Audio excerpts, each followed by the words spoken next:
Bonjour, cette conférence a été proposée à distance lors du confinement le 27 avril 2020. Son contenu intégral est la propriété intellectuelle exclusive d'Océane Veil. Les conseils donnés sont génériques et s'adressent aux personnes bien portantes. Ils ne sauraient en aucun cas se substituer à un avis médical. Pour plus d'informations, rendez-vous sur www.oceane-nature.fr ou sur Facebook et Instagram sur mon compte @oceane.nature. Alors, je vais rapidement me présenter pour que vous sachiez à qui vous avez affaire quand même, parce que c'est bien de savoir au nom de quoi en fait je vous parle aujourd'hui d'alimentation. Donc j'ai plusieurs casquettes que je mets sous le chapeau de chercheuse en écologie personnelle. Aujourd'hui, c'est ma casquette de diététicienne nutritionniste que je vais utiliser pour vous parler d'alimentation. Et d'ailleurs, j'ouvre et je referme la parenthèse sur ma déclaration d'intérêt, puisqu'en tant que professionnelle de santé, je vous dois une déclaration d'intérêt. Ça va très vite puisque j'ai aucun lien commercial d'aucune sorte avec quelconque organisation privée ou voilà, je n'ai pas de produit à vendre. Donc voilà, la parenthèse est refermée sur la déclaration d'intérêt. Et sur la partie diététicienne aussi, je vais vous en dire un peu plus sur mes spécialisations. Comme ça, vous saurez un peu quel genre de questions vous pouvez me poser, enfin, vers quoi on va aller. Moi, j'ai vraiment je me suis spécialisée dans l'axe de la prévention santé, la diététique, l'alimentation pour la prévention santé, avec une spécialisation autour des alimentations végétales et bio. Donc, c'est vraiment un spectre très large. Hein. Ça va depuis les gens qui ont des enfants qui veulent plus manger de viande et qui s'interrogent, ou des véganes qui s'interrogent pour leur santé, jusqu'à simplement des personnes qui veulent consommer moins de viande, moins de produits animaux, pour tout un tas de raisons dans leur quotidien. Quel que soit le moins, quel que soit ce qu'il y a derrière dans le moins, moi, c'est des choses sur lesquelles j'interviens. Et puis aussi, je suis très branchée à titre personnel depuis un moment dans tout ce qui est phytothérapie, plantes, herboristerie. Je me suis formée en aromathérapie scientifique et médicale, donc c'est aussi une casquette qui peut intervenir, qui recouple avec les plantes. Et puis les plantes sauvages aussi, la connaissance des plantes sauvages sur le terrain pour pouvoir les cueillir, que ce soit pour les manger, les mettre dans notre assiette avec tout ce que ça apporte comme bénéfice santé, et puis aussi s'en servir en herboristerie, en tisane, etc. Entre autres. Et donc, je fais des balades sur le sujet en ce moment, puisque les balades dans la nature, c'est plus possible. Pour aussi vous dire pourquoi est-ce que alimentation et confinement, c'est un sujet qui me parle bien, parce que je suis très branchée remplacement, do it yourself, faire avec ou faire sans, puisque quand j'ai commencé à vouloir manger végétarien, je me suis retrouvée confrontée à des problématiques de « Ah oui, mais alors par quoi est-ce que je remplace telle chose? Comment est-ce que je fais sans ?» Par exemple, cuisiner sans les œufs, qui est une problématique actuelle, mais aussi cuisiner avec. Typiquement, j'ai poussé la porte des magasins bio et je me suis retrouvée devant un panel de 10 ou 15 farines alors qu'avant j'en connaissais une seule. Et donc, comment est-ce que j'inclus ça dans mon alimentation? Donc là, encore une fois, c'est très actuel parce que quand on n'a plus la farine classique devant nous et qu'on se retrouve avec une farine de seigle ou une farine d'autre chose, est-ce qu'on l'achète? Qu'est-ce qu'on en fait une fois à la maison? Est-ce que ça va quand même fonctionner dans ma recette? Donc voilà un petit peu les thématiques qui peuvent rentrer aujourd'hui. Je vais essayer de brosser. C'est difficile de tout dire en une heure, donc si vous avez des questions spécifiques, n'hésitez pas à les mettre dans le chat. Et comme ça, si j'y réponds pas, je pourrais être sûre que vous repartiez avec les réponses que vous voulez tous. Alors, le plan qui sera du coup sur les deux parties, hein, aujourd'hui et la semaine prochaine, qui sont des parties distinctes, mais quand même qui se suivent. Donc, on va essayer de répondre à la question comment s'en sortir quand on peut faire ses courses moins régulièrement, qui est quand même ce qu'on souhaite. Hein, on souhaite moins sortir qu'avant. Comment aussi pouvoir anticiper les menus ou les courses. Et puis, ça, ce sera, je pense, plutôt pour la prochaine fois. Comment ne pas prendre des 4 kilos pendant le confinement si ce n'est pas ce qu'on souhaite. Et puis, comment en profiter aussi pour découvrir de nouvelles techniques et tous les trucs en plus aussi autour du confinement que je voudrais vous partager, qui sont un peu plus larges que juste l'alimentation, mais qui concernent aussi le bien-être et la santé, et qui sont, voilà, où il y a beaucoup d'initiatives en ce moment, donc je voulais vous les partager. Et puis, les questions-réponses, bien entendu. Donc là, ah oui, ça c'est l'arbre qui présente ce que je suis et ce que je fais. Si vous avez laissé votre email, de toute façon, vous recevrez mes actualités. Si vous ne l'avez pas laissé, n'hésitez pas à me contacter après. Parce que je partage pas mal d'astuces aussi sur les réseaux sociaux, par exemple. J'ai créé des rubriques spécifiques pour le confinement. Au fur et à mesure, en fait, quand je fais des choses, voilà, je les mets. Je referme la parenthèse. Alors, objectif, garder le moral et la santé. Hop, c'est vraiment notre objectif pour réussir à faire ses courses moins régulièrement, parce que voilà, ce qu'on veut éviter, c'est l'image de gauche, et ce vers quoi on veut tendre, c'est plutôt l'image de droite. Donc, ça demande des outils et des compétences. Donc, la première, c'est l'anticipation. C'est parfait parce que vous êtes là, donc ça prouve que vous l'avez déjà, cette compétence-là. Vous anticipez les prochains problèmes pour éviter qu'ils arrivent. Donc, la première question, c'est savoir quoi acheter, savoir quoi préparer et donc faire ses courses moins régulièrement. Faire ses courses moins régulièrement, j'ai pensé à différentes catégories de choses qu'on était amené à acheter régulièrement et auxquelles on n'a plus accès maintenant. Donc, j'ai pensé vous parler des fruits et des légumes, du pain, de la viande, du poisson, de comment remplacer les œufs, et puis les produits laitiers. Voilà, si vous avez d'autres choses qui vous viennent en tête, n'hésitez pas à me le mettre dans le chat pour que je complète, mais voilà de quoi j'ai prévu de vous parler. Donc les fruits et les légumes, premièrement, n'hésitez pas à penser au surgelé. Donc pour tout ce qui va être cuit, le surgelé, ça reste une très bonne qualité d'un point de vue nutritionnel. Par contre, vraiment, prenez des choses brutes, hein, pas des choses cuisinées, mais tout ce qui va être légumes surgelés, en fait, ils sont récoltés très frais dans les champs. C'est les accords avec les partenaires transformateurs. Et ensuite, ils sont immédiatement acheminés dans des usines de surgélation qui sont, c'est pas comme la congélation domestique, hein, c'est vraiment des usines qui surgèlent à moins 40 degrés. Donc chez nous, les congélateurs domestiques, c'est moins 18 pour vous donner une échelle. Et ce qui fait qu'en fait, ils sont surgelés très très frais. Et finalement, les taux de minéraux, de vitamines, etc. restent assez élevés et même parfois de meilleure qualité que ce qu'on pourrait trouver sur un marché et qu'ensuite on ramène chez nous et qu'on mange 3 jours après. Ça ne résout pas le problème de la vitamine C, qui est vraiment la vitamine des végétaux en pleine croissance et des végétaux frais. Mais pour tout le reste, dans les surgelés, on garde les autres vitamines, on garde les minéraux, on garde des choses intéressantes. Et je les préfère aux conserves parce qu'ils ne sont pas salés et qu'ils ne sont pas encore cuits. C'est vous qui allez les cuire. Donc, vous appliquez le degré de cuisson que vous voulez. Si vous voulez faire une cuisson saisie simplement, type wok, pour des légumes qui s'y prêtent, ça vous permet d'avoir une qualité pas tout à fait crue, mais quand même assez proche. Et voilà, et on fait, voilà, l'idée, c'est pas de faire parfaitement, mais de faire aussi bien qu'on peut avec un curseur hein, qui se déplace. On vise pas la perfection, mais on vise de faire mieux, le mieux possible avec ce qu'on a. Donc voilà pour les surgelés.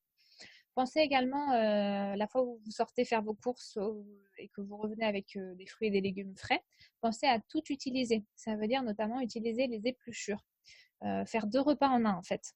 Parce que ça vous permet de faire les courses 2 fois moins souvent et de profiter de 2 fois plus de fibres notamment et de minéraux, puisque ceux-là sont en particulier concentrés dans l'écorce en fait du végétal, l'écorce du fruit, du légume, etc. Toutes les épluchures ne sont pas 100% consommables, mais la plupart le sont. Je vais vous citer l'exemple de certaines, et puis pour le reste, n'hésitez pas à aller compléter vos informations sur Google ou à me proposer des questions après. Mais alors, un exemple que j'aime bien, parce qu'en plus on est de saison, pour tout ce qui va être brocoli et chou-fleur, il n'y a pas que les fleurettes qui sont consommables. Tout ce qui est feuilles externes, pour peu qu'elles soient suffisamment jolies, puis si elles sont vraiment moches, vous les passez dans la soupe, mais si elles sont... Enfin voilà, si vous la placez dans n'importe quoi, la soupe ou un gratin, quand elles sont assez jolies. Et le cœur aussi, tout le cœur sur lequel est situé les fleurettes, ça va ni à la poubelle ni au compost. Ça, vous refaites une deuxième soupe avec. Vous faites revenir la matière grasse que vous voulez, si possible de l'huile d'olive, éventuellement des oignons si vous en avez sous la main, et puis après une pomme de terre si vous en avez aussi. Sinon, vous pouvez épaissir avec n'importe quoi d'autre, avec des lentilles corail par exemple. Ça va être excellent et enrichir en protéines votre plat et en minéraux. Et ça vous évitera d'avoir à acheter des pommes de terre régulièrement, parce que les pommes de terre, ça ne se conserve pas très longtemps, contrairement aux lentilles corail, qui, elles, s'achètent et se conservent pendant des mois, voire des années. Et donc, vous faites une soupe, en fait, avec tout ça. Et vous allez voir que la soupe a un goût beaucoup plus fin. Vous pouvez même la faire sans rien ajouter, hein, simplement avec le cœur et les fleurettes. Vous allez voir que c'est un goût beaucoup plus fin, même presque, que si vous l'aviez fait avec le brocoli ou le chou-fleur. C'est moins fort, mais on a quand même un parfum très intéressant. Vous pouvez rajouter un petit peu de crème ou de crème de soja à la fin ou de lait végétal pour adoucir, pour rendre ça un peu plus velouté. Les autres épluchures qui se consomment, c'est tout ce qui va être les fanes. Pareil, les fanes, c'est le vert des légumes racines, donc notamment les fanes de carottes, les fanes de radis. Avec ça, vous pouvez faire soit des pestos, c'est-à-dire que vous allez les hacher très fins et les mettre avec une bonne huile d'olive. Et si vous avez des oléagineux sous la main, sinon vous les tartinez simplement comme ça. Vous pouvez rajouter du parmesan ou de la levure maltée si vous souhaitez la version végane. Et vous tartinez ça sur du pain ou des biscottes pour les manger crus. Vous pouvez également les passer encore une fois cuits, donc soit dans un gratin, comme vous le feriez avec avec des épinards, par exemple, ou dans une quiche, ou dans un cake. Vous pouvez également les cuire dans une soupe, la fameuse soupe aux fans de radis. Voilà, ça vous trouverez des tonnes de recettes sur Internet. J'en profite simplement pour attirer votre attention sur une chose, c'est que quand on consomme les fans ou les épluchures, on va vraiment aller sur du bio plus que jamais. Pourquoi? Très simplement parce que les voilà, quand on n'est pas sur du bio, on sait qu'il y a des produits phytosanitaires, des produits chimiques relativement même très toxiques qui sont appliqués. Donc il y a des concentrations que les producteurs sont censés respecter, hein, donc on n'est pas au-delà. Maintenant, sur des fans, par exemple, d'un légume qui pousse sous terre, d'une carotte qui pousse sous terre, bah, elle est protégée et l'analyse est faite sur ce qui pousse sous la terre. Ça peut être, donc c'est beaucoup plus arrosé au-dessus puisque la concentration est beaucoup plus importante sur les fans en fait que sur le végétal qui est sous la terre.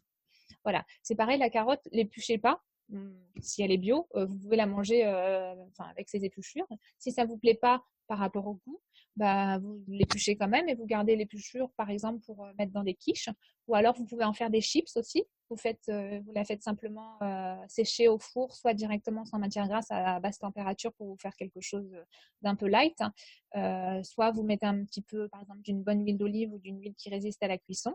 Vous passez ça au four beaucoup plus chaud cette fois-ci et ça vous fait des chips à déguster immédiatement avec un peu de sel ou parsemé d'une bonne épice, un curcuma, un cumin, un gingembre, ce que vous voulez qui va bien.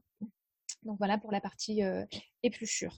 Et c'est pareil, même si on n'est pas sur des fans, l'épluchure, en fait, c'est ce qui concentre vraiment les pesticides et les produits, les polluants ajoutés. Donc vraiment là-dessus, faites l'effort d'aller sur du bio, ce sera meilleur aussi pour votre santé de manière générale. Donc ça me rapproche du zéro déchet. Ça peut être intéressant aussi de maîtriser des techniques de conservation particulières. Notamment, moi j'aime bien parler de la lactofermentation. Par exemple, si vous avez accès, parce que vous êtes allé chercher une cagette chez un producteur et que vous avez une grande quantité de légumes sous la main et que vous ne pouvez pas tout manger immédiatement, la lactofermentation, c'est une bonne manière de le transformer. Voilà, j'anime un atelier dédié, mais je peux très rapidement vous partager la technique. En fait, c'est une technique très ancienne, hyper simple, sans chaleur, sans pas besoin de le conserver non plus au froid après ou quoi que ce soit. C'est pas comme les conserves traditionnelles des mamies qu'on fait chauffer fort. C'est simplement une conservation grâce au sel. Donc il y a plusieurs techniques, mais les deux principales, c'est soit on sale directement le légume qu'on a râpé, par exemple des carottes râpées, on va les mettre en contact avec du sel. Il y a des quantités, voilà, c'est 10 grammes de sel pour 1 kilo de légumes, mais vous retrouverez ça aussi sur Internet. Et on met tout en pot en tassant bien, et puis on respecte voilà, les règles d'hygiène, etc. Et ensuite on laisse fermenter à l'abri de la lumière à température ambiante pendant au moins 3 semaines, voire un mois. Et sinon, on peut le faire à la saumure. Donc, par exemple, on peut mettre dans ces cas-là les morceaux entiers. La saumure, c'est simplement de l'eau salée. Elle est salée à 30 grammes de sel. On prend toujours du sel de mer. On ne prend pas le sel de la baleine parce qu'il est iodé et que ça ne fonctionne pas. On prend du sel marin, le sel classique marin qu'on trouve en magasin bio ou qu'on trouve vraiment tout en bas des rayons pas chers dans les grands supermarchés parce que c'est le sel de base, hein, c'est celui qui est issu de la mer dans lequel on n'a rien rajouté. Et donc, sale et on immerge les légumes complètement. C'est la technique en fait qui est utilisée pour faire la choucroute. La choucroute ou traditionnellement les olives aussi étaient faites comme ça. C'est la technique utilisée également pour faire les citrons confits au Moyen-Orient. Les délicieux citrons confits. Et ça, donc, vous pourrez la consommer dans 3 semaines ou un mois, ou même plus. Ça se garde des années ensuite à température ambiante tant qu'on ne l'a pas ouvert. Une fois qu'on l'a ouvert, on le met au frigo et on prend son temps pour les déguster. Pourquoi est-ce que je vous parle de la lactofermentation? Parce que c'est bourré de vitamine C. En fait, la lactofermentation, c'est la seule technique de conservation connue qui permet de figer le taux de vitamine C au moment où on a transformé le légume. Donc, c'est pour ça qu'il faut qu'il soit le plus frais possible. Ça permet de figer. Voire, certaines publications parlent même d'une augmentation du taux de vitamine C en cours de transformation. Ce serait trop long. Hein. J'ai un atelier de 2 heures qui est dédié sur le sujet, donc ce serait trop long de vous dire. Mais retenez simplement que pour la vitamine C, la lactofermentation va être hyper intéressante. Elle développe aussi des probiotiques. Donc pareil, pour développer l'immunité tout le temps, mais encore plus en ce moment, hyper intéressant. Et puis aussi, je vais donner un petit mot-clé pour les véganes si jamais il y en a qui m'écoutent. Ça développe aussi le taux de vitamine B12 voilà, dans la lactofermentation. Donc voilà pour cette lactofermentation. Une autre technique de conservation qui est accessible à tous et simple et sans matériel, parce que la lactofermentation, il n'y a vraiment pas besoin de matériel, hein. Vous le faites avec ce que vous avez sous la main, vaut beaucoup. Voilà, il y en a qui sont plus adaptés que d'autres, mais voilà. Regardez sur Internet aussi ce qui se lactofermente ou pas. Globalement, à peu près tout peut se lactofermenter, sauf quelques exceptions, notamment les pommes de terre qui seraient toxiques, parce que ça reste cru en fait. La lactofermentation, ça reste cru. Donc les pommes de terre, ça ne se consomme pas cru, donc on ne les consomme pas lactofermentées non plus. Je voulais vous dire autre chose sur la lactofermentation. C'est parti, ça me reviendra. Autre technique de conservation, la dessiccation, la déshydratation, tout simplement. Ça, vous pouvez l'appliquer à tous vos fruits et vous faire des petits bonbons naturels, même bio si possible, et 100% diététiques. Là, on rejoint la partie comment ne pas prendre des tas de kilos. Par exemple, la pomme, vous allez la trancher en tranches assez fines, on va dire 1 millimètre à 1 millimètre et demi, voire 2 d'épaisseur. Ça peut être un peu plus épais, mais c'est juste que ça prendra plus de temps à sécher. Et là, bon, si vous avez déjà un déshydrateur, c'est super pratique, vous mettez vos tranches dedans. Mais sinon, vous avez un déshydrateur chez vous, ça s'appelle votre four. Votre four réglé sur une température très basse. Donc, soit vous en profitez après une cuisson pour profiter de la chaleur résiduelle du four en glissant vos rondelles ou vos tranches de pommes dans le four pour que ça profite de la chaleur. Mais ce sera alors ensuite pour dessécher, il y a deux parties. Soit on se dit je dessèche à température relativement haute pour que ça aille assez vite, et dans ces cas-là, c'est 15 minutes, 20 minutes. Soit on se dit bah non, je veux préserver un maximum de vitamines, et dans ces cas-là, on dessèche à basse température. Donc en fin de cuisson sur un four qui refroidit, ça compte. Et sinon, vous séchez à basse température, c'est-à-dire vous réglez votre four sur le minimum. Là, par contre, il faut savoir que ça va prendre beaucoup de temps. Voilà, ça va prendre 4, 5, 6, 7, 8 heures. Alors, ne vous inquiétez pas trop sur la consommation énergétique parce que plus on cuit bas, plus la consommation énergétique est réduite. Hein. C'est pas linéaire, même comme facteur, c'est beaucoup plus important. Donc voilà, ça consomme finalement très peu. Mais dans tous les cas, je vous enjoins quand même à charger tous les plateaux pour des raisons quand même être raisonnable au niveau énergétique. N'hésitez pas à aller voir à quoi ça ressemble une fois que c'est desséché sur mon compte Instagram. J'ai mis aussi des photos sur Facebook, mais je suis un peu plus active parce que je gère un peu mieux Instagram au niveau des vidéos. J'ai mis des petites vidéos où je montre à quoi ça ressemble une fois que c'est sec. Ça doit être vraiment cassant. Si c'est pas sec, ça restera plus moelleux. C'est pas un problème, ce sera bon, mais par contre, il faudra le consommer très rapidement parce que si ça contient de l'eau, ça veut dire que c'est vulnérable aux micro-organismes. Donc, il faudra le consommer dans les 4-5 jours, le garder au frigo et le consommer dans les 4-5 jours. Alors qu'une fois que vous avez très bien déshydraté et enlevé la totalité de l'eau, là, vous pouvez le garder des mois et des mois. Mais je vous garantis que ça ne durera pas aussi longtemps parce que c'est vraiment délicieux. Donc, ça marche avec les pommes, avec les bananes aussi, excellent. Ça marche avec les kiwis. Enfin voilà, essayez avec tous les fruits de saison que vous avez sous la main. Pour sécher, quelque chose que je ne vous ai pas dit aussi, il ne faut pas que ça se touche. Il faut que ce soit bien étalé à plat. Parce que si ça se touche, du coup, ça va avoir tendance à se souder, à moins bien sécher, etc. Enfin voilà, il faudrait y revenir. Voilà. Donc, on sèche toujours à plat. Ça, c'est une règle générale, quel que soit l'appareil qu'on utilise pour déshydrater, c'est toujours à plat. Alors, la vitamine C, un peu plus largement, où est-ce qu'on la trouve? Donc, je vous ai dit dans la lactofermentation maison. On la trouve aussi en cueillette sauvage. Donc, si vous connaissez déjà les plantes, tant mieux. Si vous ne les connaissez pas, vous connaîtrez peut-être au moins le pissenlit.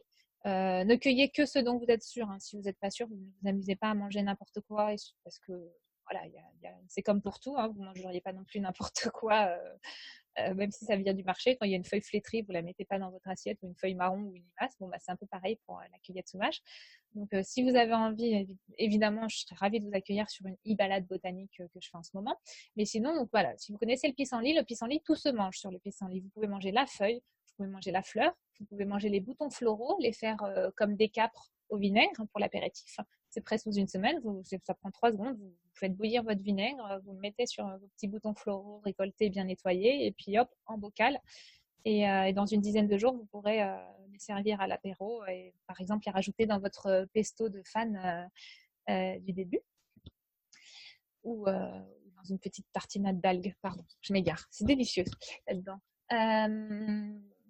Ensuite, de quoi je voulais vous parler d'autre? Qu'est-ce que j'ai noté? La cueillette sauvage. Oui, j'ai mis pas mal aussi de posts et de stories sur Instagram et sur Facebook sur les plantes. Donc, si vous les connaissez un peu, mais pas, enfin, si vous connaissez les plantes déjà, avec vous savez pas ce qui se mange, n'hésitez pas à aller voir parce que je dis ce qui se mange. Si vous connaissez pas du tout les plantes, ce sera pas suffisant. Mais bon, voilà, ça peut aussi nous occuper en ce moment. Alors, ensuite, la... Clac. Sur la vitamine C, voilà, sur les fruits et légumes. Ce que j'ai dit au début du confinement, c'est un peu moins valable maintenant parce que ça dure, mais ça reste quand même valable. En gros, sur l'équilibre alimentaire. L'équilibre alimentaire, c'est quelque chose qui se fait pas sur un repas ou même sur une journée. Ça se fait vraiment tout au long. Il y a des compensations qui se font. Enfin voilà, c'est quand on mange équilibré de manière générale, on peut se permettre sans problème des écarts un peu de junk food, etc. parce que le corps régule et que voilà, qu'on n'est pas obligé de faire parfaitement tout le temps. Donc, ce que je disais en début de confinement, c'était vous affolez pas si vous n'avez pas les X fruits et légumes par jour. Évidemment, l'idéal, c'est de les avoir, mais c'est de les avoir tout le temps. Et si on les a tout le temps, on a quand même un stock, on a quand même, voilà, le corps, il y a une certaine homéostasie, une certaine résistance. Imaginez quand même à l'époque des hommes préhistoriques, etc., on a quand même vécu pas mal de choses qui nous ont amenés jusqu'ici, on a une certaine résilience. Mais bon, il faut par ailleurs quand même avoir un corps en forme, c'est-à-dire qu'il faut l'avoir bien nourri, c'est-à-dire qu'il faut continuer à bien avoir des bonnes pensées, à bouger son corps. Et donc, merci Mariella pour ton initiative de tous nous rassembler parce que ça aide aussi à le faire. Mais donc voilà, pas trop s'affoler en ce moment. C'est pas cette petite période qui va nous mettre en mauvaise santé si on ne l'était pas déjà avant. Mais il faut continuer à prendre soin de soi. Et par contre, si on ne prenait pas déjà soin de soi avant pour l'équilibre alimentaire ou le reste, c'est le moment de le faire, peut-être maintenant, de s'y mettre avec le confinement. Et ce sera surtout à travailler après le confinement, une fois qu'on aura à nouveau toutes les ressources à disposition. Ensuite, deuxième. Pour toi, Oui. qui viennent du chat. Le premier, c'est est-ce qu'on doit utiliser des bocaux stériles pour la fermentation, j'imagine? Oui, alors. La déshydratation est possible dans un cuit-vapeur. Voilà. Alors, je vais répondre à la deuxième en premier. Dans un cuit-vapeur, non, puisqu'on amène de la vapeur et que la vapeur, c'est de l'eau très chaude, c'est de la vapeur d'eau. Et ce qu'on veut, c'est enlever la vapeur. Donc, non, c'est l'inverse. On pourra réhydrater dans un cuit-vapeur des produits déshydratés, mais certainement pas les déshydrater. Et parce que, il faut pas utiliser un cuit-vapeur sans eau, hein. Ce serait donc voilà. Ensuite, sur les pots stériles, c'est pas indispensable. Par contre, il faut qu'ils soient extrêmement propres. Ensuite, la lactofermentation est une technique qui fait que c'est un peu la guerre des microbes. Hein, on est en guerre, hein, c'est le président qui l'a dit. Donc, les microbes aussi sont en guerre dans les bocaux de lactofermentation. On le fait très proprement avec les mains lavées, sans avoir de bijoux, sans avoir de bagues, etc. Des pots lavés. À l'eau chaude ou très chaude éventuellement, en tout cas avec du produit vaisselle et bien lavé, sans aspérité, etc. Et ensuite, il n'y a pas besoin de stériliser puisqu'il y a les bactéries de l'air, les bactéries des végétaux, etc. qui vont un peu rentrer en guerre. Il va se développer un certain type de flore grâce au sel qui est la flore lactique qui va acidifier, ensuite qui va tuer un peu tous les microbes pathogènes et garder juste la flore lactique. Lactique, on entend lait, ça ne veut pas dire qu'il y a du lait ou du lactose pour les intolérants dans la lactofermentation. Ça veut juste dire que c'est le même type de flore que celle qu'on va trouver c'est une flore de type lactique, c'est la même que celle qu'on trouve dans les yaourts. Donc, ça boucle bien avec mon sujet d'après, qui est si on n'a pas de yaourt et qu'on a de la lactofermentation, voilà, probiotiques, les mêmes effets. Donc, pas besoin de stériliser, non. Par contre, il faut des conditions d'hygiène irréprochables. Si vous vous sentez plus à l'aise de stériliser, il n'y a aucun problème, ça n'entravera pas la lactofermentation. Mais pas besoin de stériliser. Merci pour ces questions. Donc, le pain. Je ne peux pas acheter du pain tous les jours. Alors, sachez que le pain se congèle très bien. Pour le décongeler, soit vous le sortez la veille et vous le laissez décongeler à température ambiante, si possible dans un sachet pour qu'il ne dessèche pas trop. Un sachet en papier plutôt, hein, sinon il va être tout humide. Un sachet en papier ou un sac à vrac en tissu ou dans un torchon de tissu. Soit vous le décongelez minutes au four chaud. Ça décongèle en quelques minutes. Vous pouvez soit le congeler entier, d'une baguette entière ou en demi-baguette, soit le congeler déjà tranché, et dans ces cas-là, il décongèlera encore plus vite. Vous pouvez aussi le décongeler au grille-pain, par exemple, s'il est en tranche. Et là, c'est ultra rapide. Hein. Vous risquez même de le griller si vous le laissez une minute ou plus, d'avoir du pain grillé plutôt que du pain frais. Voilà pour le pain. C'est aussi c'est aussi le moment, si vous le souhaitez, de vous mettre à faire votre pain vous-même. Donc, vous pouvez le faire avec de la levure, voilà, de la levure de boulanger. C'est les recettes qu'on trouve classiquement sur Internet. Vous pouvez aller un peu plus loin en le faisant avec du levain, soit en commençant à élever votre levain maintenant pour qu'il soit prêt dans une semaine, soit vous le récupérez si vous avez un proche que vous fréquentez encore et qui peut vous le passer dans des conditions propres, sachant qu'une fois qu'il est nourri, le levain il peut être sans problème confiné au frigo pendant une semaine sans qu'on le touche. Hein. Ça tient une semaine sans être nourri si c'est au frigo.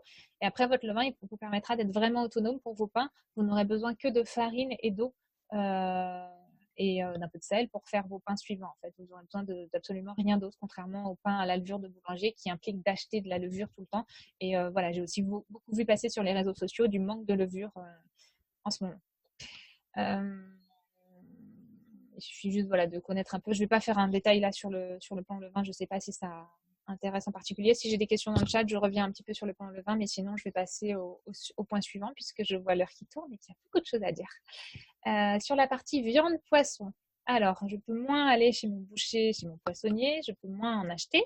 Alors première chose, c'est quels sont les nutriments qu'on attend de ça. Bon, il y a le plaisir. Alors ça, voilà, j'ai pas ça, il y a plein d'autres solutions pour remplacer le plaisir, mais si vous craignez par rapport à la partie nutrition, alors la viande, le poisson, ça va nous apporter quoi? Ça va nous apporter des protéines, ça va nous apporter du fer, notamment la viande rouge.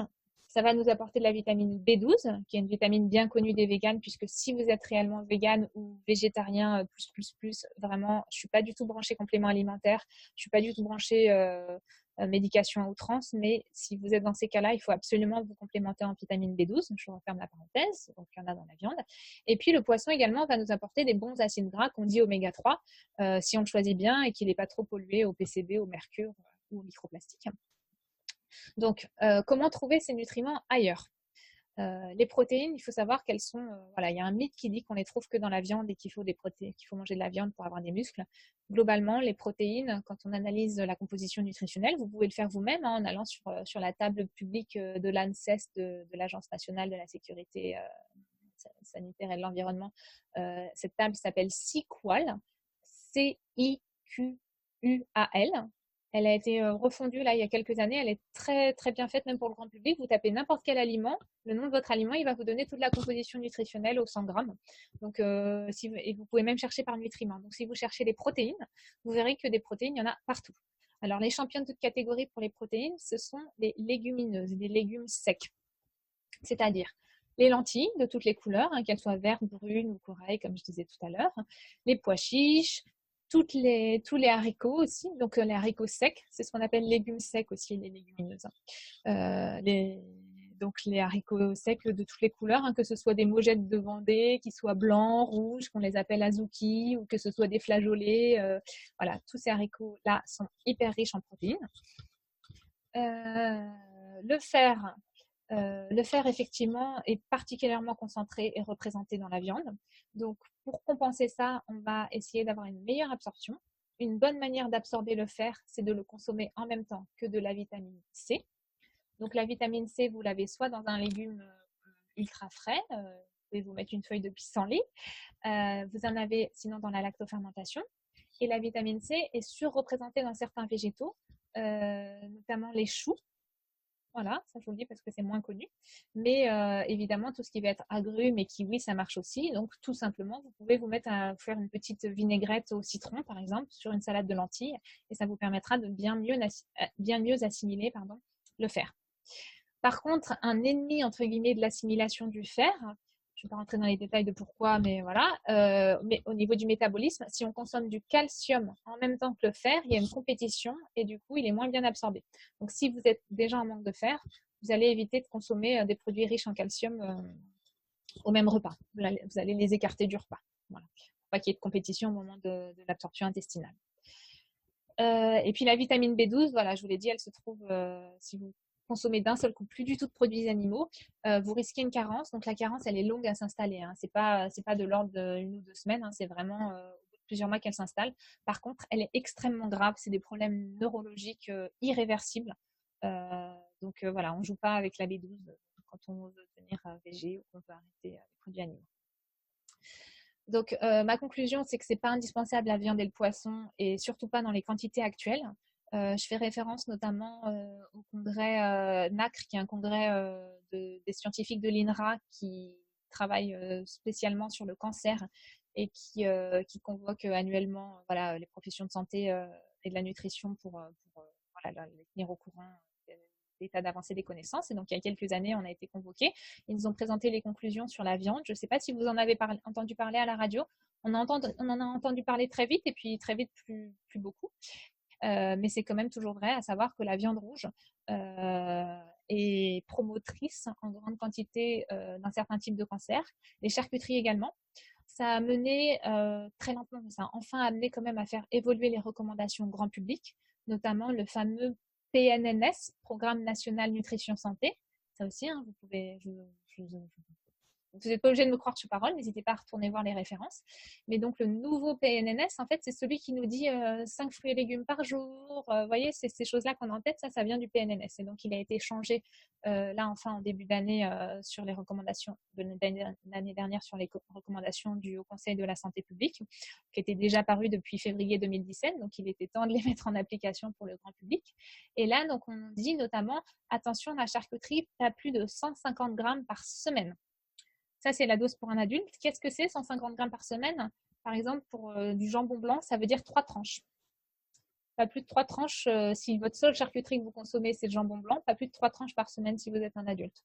Au-delà, on a constaté des risques accrus de cancer colorectal notamment.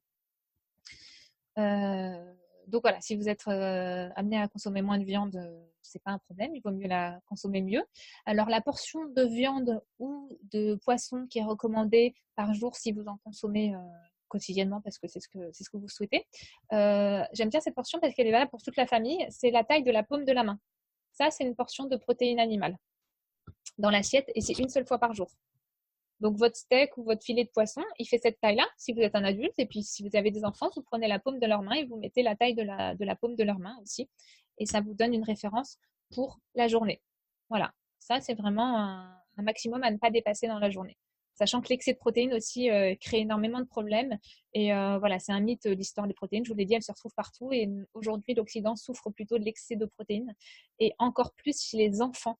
Chez les tout petits, l'excès de protéines est vraiment flagrant et il est très, très, très délétère, notamment au niveau rénal. Il fatigue énormément.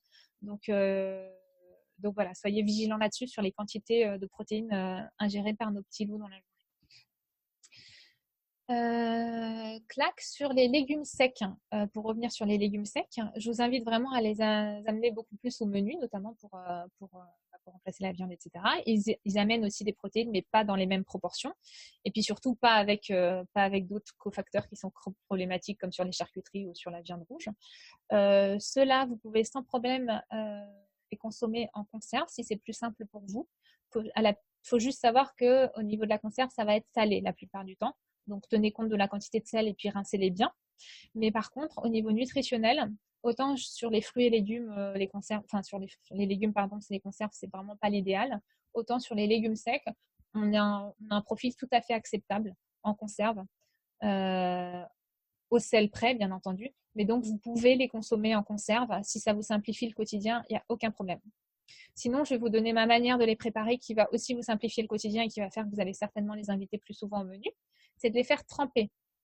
C'est pas seulement parce que ça va être plus rapide ensuite à cuire, hein, c'est surtout parce que au niveau nutritionnel, ça va permettre de diluer beaucoup de choses, notamment l'acide phytique, qui est ce qu'on appelle un facteur antinutritionnel, c'est-à-dire qu'il empêche la bonne assimilation des minéraux qui sont contenus dedans. Donc les minéraux, ça va être le fer, le calcium, le potassium, enfin voilà, les minéraux. Et donc il faut absolument tous les légumes secs les faire tremper avant de les consommer, tremper un petit moment et ensuite les rincer. Donc, le petit moment en question, le plus court, c'est pour les lentilles. Par exemple, les lentilles, si vous avez prévu de faire des lentilles, vous les mettez à tremper dans un bon volume d'eau quand vous y pensez avant le repas, idéalement 3-4 heures avant. Si c'est 2 heures avant, c'est bien. Si c'est une demi-heure avant, ce sera toujours ça de prix. Et si jamais vous avez bien pris le soin de les faire tremper 4 heures avant, déjà, vous verrez que le volume a vraiment gonflé. Donc, il faut mettre dans un récipient avec une bonne quantité d'eau au-dessus parce que ça va absorber l'eau. Vous verrez qu'elles ont l'air un peu pré-cuites. Et ensuite, pour les cuire, c'est là que vous allez m'aimer, le temps de cuisson est extrêmement réduit. Les lentilles qui ont trempé 4 heures cuisent en 10 minutes comme des pâtes. Sauf que c'est pas des pâtes, c'est des lentilles. Donc, c'est pas mal de changer aussi. Pour les pois chiches, ça va être beaucoup plus long. Vous allez les tremper plutôt entre 12 et 24 heures. Et ensuite, ça cuit en même pas 1 heure. Et une fois que vous avez cuit un grand volume de légumes secs, vous pouvez les congeler. Là aussi, ça se congèle parfaitement bien et ça se décongèle parfaitement bien. Personnellement, ma petite astuce, c'est que je congèle et que je mets ça dans les pots Bonne Maman, vous voyez là, les pots de récup. J'aime beaucoup parce qu'ils ont les bords droits, c'est ceux-là que je préfère récupérer parce que c'est hyper pratique après pour démouler. Enfin, je m'en sers comme Tupperware pour éviter le plastique en maison et puis pour être zéro déchet. Et donc, c'est hyper pratique les pots à bord droit. Si vous en avez en trop, amenez-les-moi, hein, mettez-les-moi de côté pour après le confinement parce que ça se casse le verre. Et donc, je les congèle là-dedans et pour moi, c'est la portion idéale pour faire un houmous derrière. Donc, quand j'ai envie de faire un houmous, soit j'y pense la veille, 24 heures avant, et je le mets au frigo et je le laisse décongeler tranquillement. Soit j'y pense juste avant, donc je le décongèle au micro-ondes ou vous pouvez décongeler au bain-marie, peu importe. Et là, vous le mixez avec une bonne huile d'olive, un petit peu de jus de citron si vous avez. Si vous avez aussi la vraie recette du houmous, c'est avec du tahine. C'est une pâte de sésame. C'est de la purée de sésame. En fait, c'est comme du beurre de cacahuètes, mais pas fait avec des cacahuètes, fait avec du sésame. Ça se trouve partout maintenant. Ça se trouve évidemment en magasin bio, mais ça se trouve partout. Ça, c'est extrêmement riche en calcium, par exemple. Et donc ça, c'est la vraie recette du houmous. Et donc, ça vous fait une tartinade minute faite maison. Mais vous pouvez faire la même chose avec des pois chiches en boîte que vous égouttez. Alors, et là aussi, donc on les met avec on consomme de la vitamine C au moment du repas pour bien assimiler le fer. Donc ça peut être au dessert, on prend un agrume, hein, c'est encore de saison. Voilà. Alors, troisième point, comment remplacer les œufs? Il y a plein de manières de remplacer les œufs. Les véganes ont exploré le sujet en long, en large et en travers pour vous. Donc sans les œufs, on peut très bien. Donc pour la partie nutritionnelle des œufs, qui est les protéines et les bons omégas, ça évidemment, ça c'est les protéines, je vous en ai déjà parlé. Puis les omégas, il y a d'autres manières de les avoir. Il y a notamment l'huile de colza, par exemple, les huiles de noisette, voilà. Et sinon, pour juste la partie texture, parce que c'est souvent plus pour ça qu'on utilise les œufs, hein, remplacer un œuf au plat, ça je ne vais pas vous dire comment faire. Quoique remplacer les œufs brouillés, il y en a qui font ça très bien avec du tofu. Par contre, je vais plus vous parler de la pâtisserie, des cakes, des quiches, etc. Donc là, vous avez plein de solutions qui s'offrent à vous. Alors, vous avez la graine de lin. Je ne sais pas si ça vous parle ou pas, il y en a parfois dans le pain aux graines. C'est une petite graine allongée marron. Là aussi, j'ai fait un post sur le sujet dans la rubrique confinement sur le lin. Donc, j'ai une photo qui apparaît, mais vous tapez lin, vous verrez bien sur Internet. Ça se trouve sans problème un peu partout maintenant et très facilement en magasin bio. La graine de lin ou la graine de chia, C-H-I-A. Je ne sais jamais comment ça se dit, donc choisis la version élégante. Ça, c'est des graines qu'on dit mucilagineuses. Ça veut dire quoi? Ça veut dire qu'une fois qu'elles sont au contact de l'eau, elles vont créer un gel. J'adore. Hein. Si vous avez Instagram, allez voir, j'ai fait une vidéo. Non, je crois qu'elle n'a pas été conservée. Il faut que je la reposte. J'ai fait une vidéo où vous voyez que ça fait vraiment comme du blanc d'œuf à la fin. Quoi. Donc, vous mettez vos graines de lin dans l'eau à la proportion de 1 cuillère à soupe de graines de lin pour 3 cuillères à soupe d'eau pour remplacer un œuf. Donc, 1 pour 3 pour un œuf. Et ensuite, vous attendez 10 minutes, un quart d'heure. Et au bout de 10 minutes, un quart d'heure, ça aura gonflé. Vous mettez le tout dans votre gâteau, dans votre cake, enfin ce que vous avez prévu, et autant de fois que nécessaire pour remplacer le nombre d'œufs. Et donc, vous aurez cet effet texturant qui sera le même qu'avec de l'œuf. C'est valable, vous pouvez l'utiliser aussi en poudre, ça va encore plus vite s'il est déjà en poudre, parce que si vous avez les graines entières, bah, du coup, vous aurez les graines dans votre préparation, alors que si vous l'avez moulu avant, ou mixé au mixeur, voilà, il n'y aura plus du tout l'effet de graines, ce sera comme bien plus agréable. Donc ça, c'est valable pour le lin ou les graines de chia. Vous pouvez également remplacer l'œuf en texturant avec du tapioca si vous en avez dans vos placards. Là encore une fois, je vous invite, je ne vais pas trop rentrer dans les détails là parce que l'heure tourne, mais allez voir sur internet comment utiliser le tapioca en remplacement d'un œuf. Ce qu'il faut juste garder en tête quand vous remplacez un œuf, c'est que votre œuf, il est là pour à la fois apporter de la texture. Les protéines vont faire que ça va se tenir, même si ça se tient très bien aussi sans œuf. Hein, regardez le pain, il n'y a pas d'œuf et pourtant on a une bonne texture alvéolée, etc. qui se tient. Donc il y a d'autres manières de faire. Il est là pour apporter de la texture, il est là pour apporter du moelleux aussi. Et il est là aussi pour apporter de l'eau. Un œuf moyen, donc les œufs calibre M qu'on achète, c'est 50 grammes. Donc si vous remplacez votre œuf par quelque chose, pensez toujours qu'il faut apporter à peu près 50 grammes en tout de préparation un peu liquide à votre préparation. C'est-à-dire que si vous mettez juste du tapioca, rajoutez quand même 40-45 grammes d'eau parce que sinon, vous aurez quelque chose de trop compact à la fin. Oui, tous ces petits trucs-là de formulation, de toutouille, de patouille, ça me vient de ma vie professionnelle d'avant ou avant de faire ce que je fais actuellement. Je travaillais comme ingénieure dans l'industrie cosmétique en laboratoire de recherche et développement. Donc, j'ai été formée pour ça. Hein. J'ai un master de chimie et ingénierie de la formulation. Ça veut dire quoi? C'est la science des patouilles, des toutouilles et des mélanges. Et donc c'est pour ça aussi que j'ai on va dire, cette compréhension et cet attrait pour la patouille et la toutouille en cuisine et au-delà, pour aussi tout ce qui est zéro déchet, cosmétique et compagnie. Donc voilà pour le kia, le lin et le tapioca. Vous pouvez également utiliser du tofu soyeux. Ça passe très bien notamment dans tout ce qui va être quiche. Vous avez aussi des recettes sublimes. C'est des recettes que j'utilise depuis plus de 10 ans qui sont des trucs Weight Watchers à la base, mais c'est pas pour cette raison-là que je les utilise. C'est juste parce qu'on fait des gâteaux au chocolat, des brownies qui tuent avec du tofu soyeux et pas un pet de matière grasse par ailleurs. Et pas d'œufs du coup, hein, bien entendu. Vous pouvez, alors pour les blancs en neige, il y a aussi quelque chose qui est très à la mode dans les milieux véganes, ça s'appelle l'aquafaba. C'est quoi l'aquafaba? C'est le jus de cuisson des pois chiches. Voilà, on en revient aux pois chiches. Donc si vous avez fait vos pois chiches maison, surtout ne jetez pas l'eau de cuisson. Soit vous la gardez au frais si vous avez l'intention de le faire bientôt, soit vous le mettez au congélateur.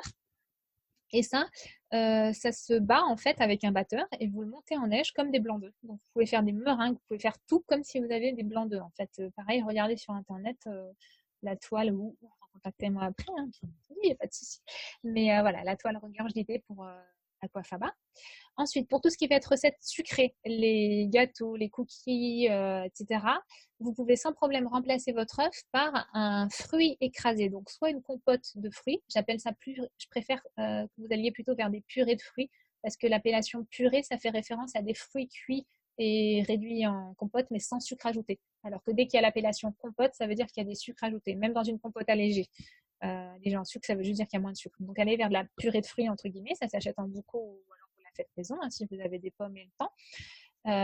Et donc, vous pouvez remplacer. Donc là, vous gardez en tête qu'un œuf, c'est 50 grammes. Donc, un œuf, vous allez le remplacer par 50 grammes de purée de pommes. Évidemment, si votre gâteau, à la base, dans la recette, il y avait 4 œufs et que d'un seul coup, vous remplacez par 200 grammes de purée de pommes, ce ne sera pas tout à fait la même chose. Par contre, ce que vous pouvez faire, c'est être un peu plus économe en œufs si vous avez besoin. Vous pouvez, dans votre recette, quand on réclame 4, soit n'en mettre que 3 et remplacer le quatrième par 50 grammes d'eau et personne ne verra la différence. Soit n'en mettre que 1 et puis mettre 150 grammes de compote pour remplacer les 3 autres. Voilà, vous pouvez également le faire avec de la banane écrasée. Donc, ça va donner un goût banane. Hein. Là, bien entendu, il faut aimer la banane. Mais la banane écrasée a un bon texturant moelleux aussi pour tout ce qui va être préparation sucrée. Voilà pour les œufs. Je vais passer au sujet suivant. Oui, les conserves. Donc, pour tout ce qui est conserve, c'est quand même très intéressant parce que ça se conserve. Mais attention, je vous disais, préférez-les plutôt pour les légumineuses que pour le reste des choses. Et attention au sel. Alors, dernier point alimentaire, ce sont les produits laitiers. Alors, toujours la même question, pourquoi est-ce qu'on consomme des produits laitiers et donc pourquoi est-ce qu'on va essayer de les remplacer? Encore une fois, si c'est pour le plaisir c'est hyper important. Hein. Je vous parle de nutrition avec ma casquette de diététicienne, mais moi, dans mon exercice au quotidien, je mets vraiment le plaisir en avant. C'est pour ça d'ailleurs que je me présente comme une diététicienne anti-régime. Voilà, quand j'accompagne des gens, on est vraiment sur le comportemental plus que sur vraiment le contenu de l'assiette, évidemment, même si c'est important. Et le but, c'est vraiment d'avoir du plaisir et de reconnecter ses sens quand on mange, et certainement pas de parler en matière termes d'interdit ou d'autorisé. Et donc voilà, si les yaourts vous les consommez pour le plaisir et que ça vous manque, essayez de penser à d'autres petits desserts qui pourraient remplir cette fonction. Ça peut être des desserts maison, des petits entremets maison faits à base de lait ou de lait végétal, ou des petites mousses par exemple. On peut faire des mousses au chocolat facilement avec si on a du tofu soyeux sous la main, de l'aquafaba et une tablette de chocolat. Tout ça, ça fonctionne très bien. Je vois des yeux écarquillés, ça fait plaisir. Et oui, hein. Et encore, c'est pas fini, il faut revenir le livre prochain pour la suite. Donc, des petits desserts maison, voilà, il y a plein d'autres manières de remplacer cet aspect entremets si vous n'avez pas pu vous procurer suffisamment de produits laitiers. Ensuite, pour les apports. Oui, quand vous faites vos desserts maison, petit point qui est valable, quel que soit le la cuisine qu'on fait de manière générale. Faut faire dans la pâtisserie, de manière générale, quand vous trouvez des recettes dans des bouquins ou sur la toile, vous pouvez sans problème diminuer la quantité de matière grasse et la quantité de sucre. Moi, facilement, en général, mon habitude, c'est de diviser par 2 minimum le sucre et le beurre. Alors après, ça dépend de à quoi vous êtes habitué et d'où vous partez. Vous pouvez y aller plus tranquille, surtout si vous avez des enfants ou des ados qui verront pas bien passer le truc. Vous y allez plus tranquillement. Vous diminuez de 10% en 10%. Par exemple, si votre recette, elle est, je sais pas moi, on va prendre un truc simple à 100 grammes de sucre. 10%, ça veut dire qu'on enlève 10 grammes de sucre. Donc, vous le testez une première fois à 90 grammes de sucre. Et puis, si ça passe, vous annotez que vous l'avez testé à 90 au crayon à papier, et puis voilà. Et si ça passe, la fois d'après, vous enlevez encore 10%. Bon, ça ferait 9 grammes sur 90. Donc, je vais vous accorder qu'on va descendre à 80 grammes. On va pas s'amuser à 81. Vous voyez l'idée. C'est pareil pour le beurre. Le beurre, on peut sans problème l'enlever. Par contre, il faut le réduire ou le remplacer par de la purée d'oléagineux type une purée d'amande. Ce sera bien plus sain, puis ça se conserve mieux en plus. Et il vaut mieux voilà, pour le cuire, c'est mieux. Par contre, faites attention si vous l'enlevez sans le remplacer par quoi que ce soit d'autre. Là encore, on a un effet moelleux et texturant du beurre. Et donc, dans ces cas-là, basculez par exemple sur de la purée de pommes, comme je disais tout à l'heure. Voilà, vous remplacez. Si vous en enlevez vraiment beaucoup, si vous le divisez par 2, remettez de la texture, remettez ce moelleux-là en fait qu'on peut obtenir grâce au beurre. Donc, c'est valable dans les entremets. Pensez à diminuer la quantité de sucre quand vous les faites maison. D'ailleurs, oui, j'en profite, je comptais pas en parler, mais sur mon blog, d'ailleurs bientôt je vais reposter la Nice Cream, la fameuse Nice Cream qui se trouve partout sur internet. C'est de la banane congelée qu'on mixe simplement avec des fruits, qui fait de la glace minute. Par ces températures, je pense que ce sera apprécié et c'est vraiment 100% fruits sans rien ajouter. Faut que je fasse un post sur le sujet bientôt sur Instagram, sinon vous trouvez sur internet, et sinon sur mon blog océane-nature.fr, j'ai pas grand chose sur mon blog parce qu'il faut que je refasse mon site, j'ai que 3 articles, donc vous allez le trouver. C'est celui sur les glaces où je donne plein d'astuces pour se faire des glaces maison, des glaces minutes, des glaces sans sorbetière, des esquimaux surtout, je les mets sous format esquimaux, et voilà, et sans sucre ajouté. Si c'est pour les apports, donc les apports des produits laitiers, globalement, qu'est-ce que ça contient? Un tout petit peu de protéines, bon ça j'en ai déjà parlé. Ça contient beaucoup d'eau, donc notamment si vous avez des enfants qui ne boivent pas assez ou quoi, voilà, pensez à apporter des liquides, notamment aussi si vous avez réduit les fruits et les légumes, pensez vraiment à apporter la proposition de liquide, à l'apporter vraiment plus dans la journée, parce que là on peut manquer, surtout par cette température. Et puis ça apporte, donc c'est réputé apporter du calcium, donc effectivement il y a du calcium dans les produits laitiers, mais il y en a aussi dans plein d'autres choses. Vous en avez dans les légumes à feuilles vertes, notamment les épinards, qui sont les champignons. Vous en avez dans les oléagineux. Les champignons là-dedans, c'est le sésame et les amandes, par exemple. Voilà, donc vous trouvez du calcium ailleurs. Il n'y a pas de souci. Et encore une fois, là, je reviens sur le programme national nutrition santé, puisque historiquement, quand j'étais jeune, dans mon ancien programme de mes cours de diététique, même si c'était il n'y a pas si longtemps, recommandé 3 à 4 portions par jour. C'est là-dessus d'ailleurs que sont basées les recommandations dans les écoles, etc. Le fait qu'on ait 1 à 2 produits laitiers rien qu'au déjeuner chez les enfants. Mais depuis le nouveau programme national nutrition santé, il y a écrit 2 par jour. La portion s'est passée de 3 à 4 à 2. Alors, il n'y a pas plus d'explications que ça, mais je vous le dis pour que vous ayez le repère en tête. Voilà, c'est quand même énormément moins. Et donc voilà, vous pouvez repenser votre quantité de produits laitiers si besoin par rapport à cette nouvelle recommandation-là pour ne pas s'affoler sur la quantité qu'on donne aux enfants. Bon, bien entendu, exception faite des tout petits enfants et des nourrissons qui ont besoin de lait, si possible de lait maternel. Et dans ces cas-là, si vous avez des jeunes mamans dans votre entourage, n'hésitez pas à les envoyer vers les associations de soutien à l'allaitement, parce que ce sera vraiment le meilleur cadeau que vous pourrez leur faire à elles et puis aussi à leur bébé. Et puis sinon, évidemment, du lait maternisé le plus longtemps possible. Je fais pas un focus sur les bébés, mais le plus longtemps possible, rester sur du lait spécifique. Pour les enfants, on ne réduit pas la quantité de lait. Alors, est-ce que j'ai le temps de... Ouais, je vais vous mettre l'eau à la bouche en démarrant un tout petit peu le sujet suivant, et puis ensuite je conclurai parce qu'on va arriver à 14h30 et que je pense qu'il y a pas mal de gens qui ont envie de faire autre chose après. Mais de toute façon, on continue lundi prochain.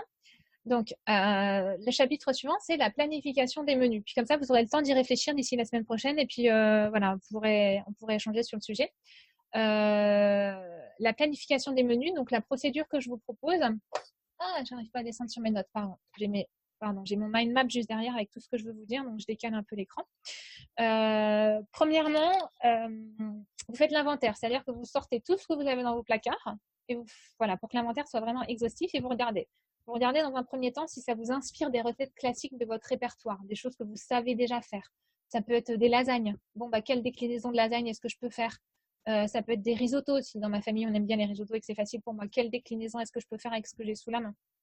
Ça peut être des pâtes à ceci, cela, aux tomates, au citron confit, au pesto, enfin voilà, tout ce que ça peut vous, la ratatouille, enfin voilà. Pensez à tout ce que vous allez pouvoir faire. Ça peut être les tartinades, j'en parlais tout à l'heure, type houmous ou des tartinades avec des algues. Ça, c'est des produits séchés qu'on peut garder dans les placards et qui sont très faciles après à transformer en tartinade en rajoutant simplement un liant humide, que ce soit une vinaigrette ou une crème végétale ou animale, voilà. Si vous avez des légumes secs, est-ce que ça vous inspire des dalles, des currys? Enfin voilà, comment vous pouvez mélanger un petit peu tout ça? Donc déjà, pensez aux recettes que ça vous inspire. Ensuite, pour vous inspirer un peu plus loin, classez par type d'aliment. Pour ensuite essayer d'associer. Donc, si vous connaissez déjà les catégories d'aliments, je vous enjoins vraiment à vous renseigner. En gros, qu'est-ce qui appartient à la famille des féculents, c'est-à-dire qui va apporter plutôt des amidons, des sucres dits lents, de la satiété. Qu'est-ce qui appartient à la famille des féculents, mais qui est plus du côté des légumes secs et qui, du coup, va apporter aussi énormément de protéines et de minéraux. Qu'est-ce qui est plus voilà, de la famille, évidemment, légumes, etc. Donc, qui va plus apporter des vitamines et des fibres. Enfin, voilà. Donc, classé par catégorie, qu'est-ce qui est plus du produit laitier, qu'est-ce qui est plus du produit plaisir, qui va n'apporter que du sucre ou du sel, mais bon, qui apporte quelque chose d'essentiel quand même aussi dans l'alimentation. Et puis ensuite, vous faites vos appariements pour essayer d'avoir en tête des idées de menus intéressants. Et puis, vous commencez par rédiger les menus avec ce que vous avez. Et ensuite, si vous avez besoin de faire des courses, eh ben, on en parlera du coup la semaine prochaine parce que je crois qu'il y a des questions qui sont arrivées dans le chat. Mariella, si tu veux bien me les relayer, s'il te plaît. Oui, tout à fait. Donc, il y avait une question sur la vitamine B12. Est-ce qu'elle Oui. existe seulement dans le complémentaire ou dans la lactofermentation?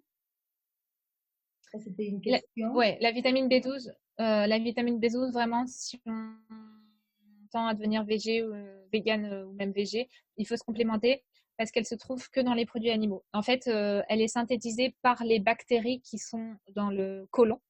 Et donc, en fait, c'est trop bas pour qu'on puisse la réabsorber. Parce que le côlon, c'est vraiment la partie terminale de notre intestin. Et donc, on ne peut pas l'absorber. Donc, on pourra l'absorber si nous-mêmes, on consomme des animaux. Ou, dans certains cas, il a été observé que chez certaines tribus des Andes totalement véganes, elles n'avaient malgré tout pas de carence en vitamine B12. Et là, l'hypothèse qui a été avancée, c'est parce que comme elles consomment beaucoup de végétaux qui, du coup, ont de la terre, enfin, sont pas désinfectés, etc., il y a aussi des micro-organismes dessus qui eux-mêmes synthétisent de la B12 et donc ils ont leur rapport suffisant par ça. Après, on sait qu'il y a physiologiquement, cet organisme aussi s'adapte beaucoup, beaucoup, beaucoup. Donc, peut-être que leurs besoins aussi sont moindres. Voilà, que c'est une population qui s'est adaptée avec des besoins moindres, une bien meilleure assimilation, en tout cas, des quantités qu'elle avait à disposition sous la main. On sait que la B12 aussi est mieux absorbée quand elle est consommée en même temps que des protéines, ce qui va bien quand on consomme une protéine animale puisqu'on a les deux en même temps. Mais si on est totalement vegan, voilà, il faut y penser pour le moment où on prend son comprimé. À un moment donné, on parlait du fait que la B12 pouvait se retrouver dans certaines algues ou dans la spiruline.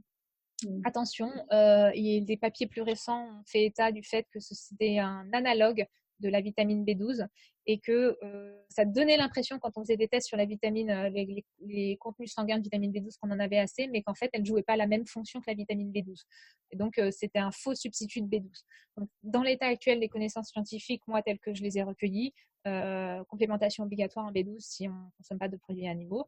Et effectivement, il y en a un petit peu dans la lactofermentation du fait que on a ces bactéries-là en fait qui vont en fabriquer et que on consomme en même temps que les légumes. Okay, les légumes à ce moment-là. Il y avait une autre question. Faut-il faire tremper les lentilles corail et une intervention chauffer germer des pois chiches 3-4 jours, puis cuire 20-30 minutes à la vapeur? Ouais. Oui, les faire germer, c'est une très bonne. Ouais, alors, lentilles corail et faire germer. Alors, c'est une très bonne idée. Je vais regarder. vais regarder parce que moi aussi, je voulais vous mettre un truc dans le chat de toute façon. Si j'arrive à y retrouver, je sais plus, c'est quelqu'un qui se fout de la charité, j'arrive pas à retrouver dans le chat. Bon, alors, c'est pas grave, tant pis. Les lentilles corail, il n'y a pas besoin d'être trempées puisqu'en fait, ah voilà la conversation. Ce sont des lentilles qui sont décortiquées. De même que les pois cassés vont être décortiqués. C'est des petits pois qui sont séchés, qui sont concentrés en protéines et qui sont décortiqués. Et c'est pour ça qu'ils se cassent d'ailleurs, parce qu'ils n'ont plus leur enveloppe. Les lentilles corail, c'est pareil, c'est les lentilles blondes, brunes, qui ont été décortiquées et qui du coup s'ouvrent en deux. Donc elles n'ont pas besoin d'être trempées parce qu'elles n'ont pas leur tégument externe. On peut les faire cuire directement et d'ailleurs c'est très rapide à cuire. C'est pour ça que je vous conseille d'en avoir vraiment chez vous. Ça cuit soit en 10 minutes si on veut les garder entières, soit on pousse la cuisson jusqu'à 20 minutes et ça se délite naturellement et ça fait une purée naturelle qui peut faire une très bonne base de sauce pour les pâtes, par exemple, si on l'assaisonne bien, si on relève bien, parce que c'est quand même très pâteux, très farineux. Donc, il faut bien l'assaisonner. Par exemple, on peut mettre des tomates séchées pour saler. On peut mettre un oléagineux, une purée d'amande, par exemple, pour texturer, pour que ce soit moins amidonné sous la langue. Voilà, avec de l'huile d'olive, etc. Merci. Voilà. Et la dernière question, est-ce que 50 grammes de pommes, ça fait quelle quantité environ? J'imagine par rapport à ce que tu disais à l'œuf. Ah oui, à l'œuf. Alors, c'est à peu près entre 2 et 3 cuillères à soupe de purée de pommes, je pense. 50 grammes de pommes, sinon, si la question concerne vraiment la pomme, alors un fruit calibré, c'est 150 grammes. Calibré. Maintenant, les fruits bio, ça va plutôt être de l'ordre en ce moment que je trouve à la Biocoop, moi, c'est plutôt de l'ordre de 100 grammes. Voilà, pour vous donner des repères. Sur la partie, pois chiches germés, c'est une excellente idée de faire germer avant de les consommer, mais de les consommer cuits, effectivement. C'est la germination, en plus, elle potentialise l'assimilation de plein de choses. J'avais aussi fait un atelier sur les graines germées, ça m'avait été demandé, donc c'est pareil, j'en parle pendant 1h30 non-stop, donc ça va être difficile de faire là-dessus. Mais si on veut aller un peu plus loin, qu'on a un peu plus de temps, effectivement, après les avoir trempés puis rincés, on rince toujours, indispensable. Trempés puis rincés, on peut les faire germer en les rinçant plusieurs fois par jour, pendant quelques jours avant de les cuire. Et dans ces cas-là, on transforme une partie des amidons de réserve en vitamines directement. En fait, la plante change de statut depuis la graine de réserve qui est en dormance et qui attend les bonnes conditions. Ça se transforme en plante en train de vivre. Et donc, effectivement, on se rapproche de la qualité légumes dans ces cas-là, la qualité légumes frais. Et je dis pas qu'on devient un légume, mais voilà, ça devient intéressant à ce niveau-là. Clac, ouais, je vous redonne dans le chat, je vous mets les différentes adresses. Ça tombe bien, merci à toutes ça m'a droit au cœur vos remerciements, vos compliments. Alors là, du coup, je vous mets l'adresse Facebook et notamment, normalement, vous arrivez sur la page des avis parce que si vous voulez me laisser un avis, vraiment, ça me sera très utile pour que d'autres gens me connaissent et me fassent confiance et pouvoir développer. Là, je vous ai mis le lien vers Facebook, mais idéalement, il faudrait que je retrouve le Google, parce que les avis Google, c'est Google qui domine le monde. Si vous me laissez un avis Google, ça me permettra d'être mieux trouvé. Mon site internet www.océane-nature.fr. Voilà, c'est fini pour aujourd'hui. Retrouvez la partie 2 dans un autre enregistrement.